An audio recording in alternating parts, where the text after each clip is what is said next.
दोस्तों, जब हम जासूसी की बातें करते हैं तो हमारे दिमाग में शर्लॉक होम्स या करमचंद ही आता है। लेकिन हम आपको बता दें कि जासूसी की दुनिया में महिलाएं भी पीछे नहीं रही हैं। आज मैं आपको ऐसी ही दो महिला जासूस के बारे में बताने जा रही हूँ जिनका चरित्र एक दूसरे से बिल्कुल अलग है। जहाँ एक तरफ सरल, सौम्य और शर्मीली लड़की जिसका नाम है नूर इनायत खान, वहीं दूसरी तरफ जो अपनी अदाओं से किसी को भी अपना दीवाना बना दे, माता हारी, जिसे ज़ेले के नाम से भी जाना जाता है। दोस्तों, नूर इनायत खान का जन्म 1 जनवरी 1914 को मॉस्को में हुआ था। इनके पिता भारतीय और मां अमेरिकी थी। इनके पिता हजरत इनायत खान टीपू सुल्तान के प्रपोते थे। उनको सूफीवाद को पश्चिमी देशों में पहुंचाने के लिए जाना जाता है।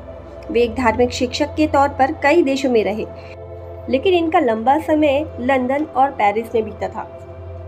वहीं माता हारी का जन्म साल 1876 में नीदरलैंड में हुआ था। वो पेरिस में पली बड़ी। ज़ेले की शादी नीदरलैंड की शाही सेना के एक अधिकारी से हुई थी, जो उस वक्त इंडोनेशिया में तैनात था।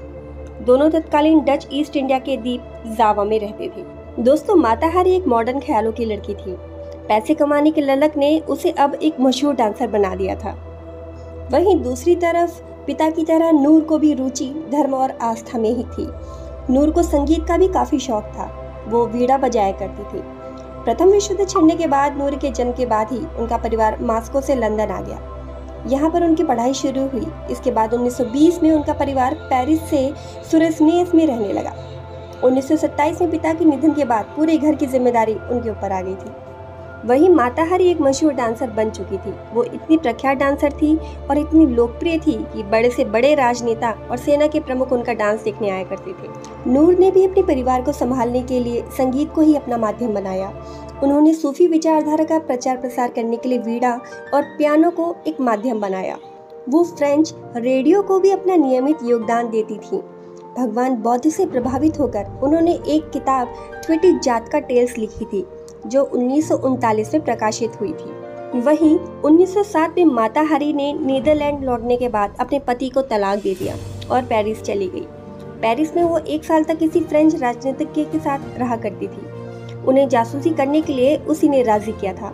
हालांकि इस काम के बदले उन्हें मुंह मांगी रकम दी जाती थी। वहीं 19 नवंबर 1940 को नूर रॉयल एयर फोर्स में द्वितीय श्रेणी के एयरक्राफ्ट अधिकारी के रूप में शामिल हुई। यहाँ पर उन्होंने वायरलेस ऑपरेटर की ट्रेनिंग पूरी करी।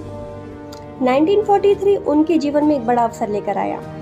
फ्रेंच भाषा पर अच्छी पकड़ होने की वजह से उन्होंने दूसरों से बाजी मारते हुए कम उम्र में एक बड़ा मुकाम हासिल किया।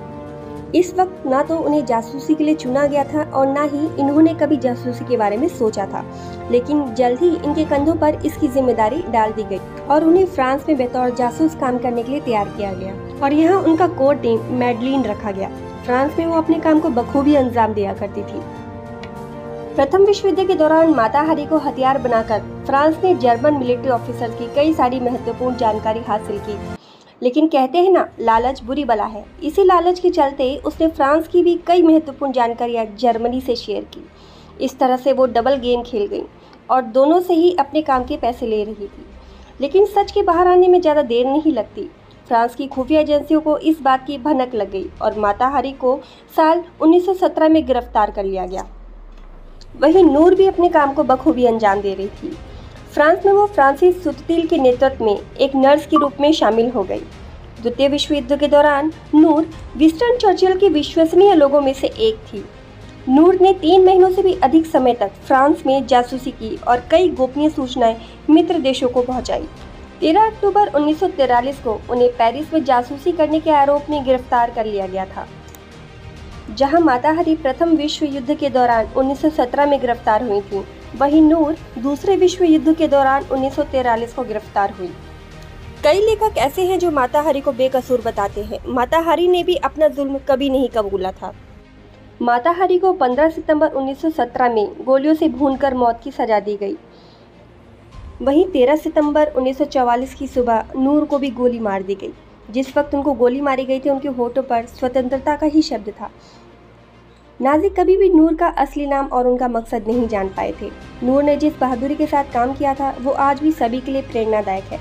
नूर को मिलने वाला ब्लू ब्लॉक सम्मान निश्चित तौर पर उनकी बहादुरी को मान्यता देने वाला है। दोस्तों, जासूसी की दोनों कहानियां भला किसे रोमांचित नहीं करती। रहस्य से भरपूर ये कहानियाँ सुनने में जितनी रोमांचक लगती हैं, उन्हें अंजाम देने वाली दोनों महिलाएं भी बहादुरी और साहस को अपने भीतर समेटे हुए थी।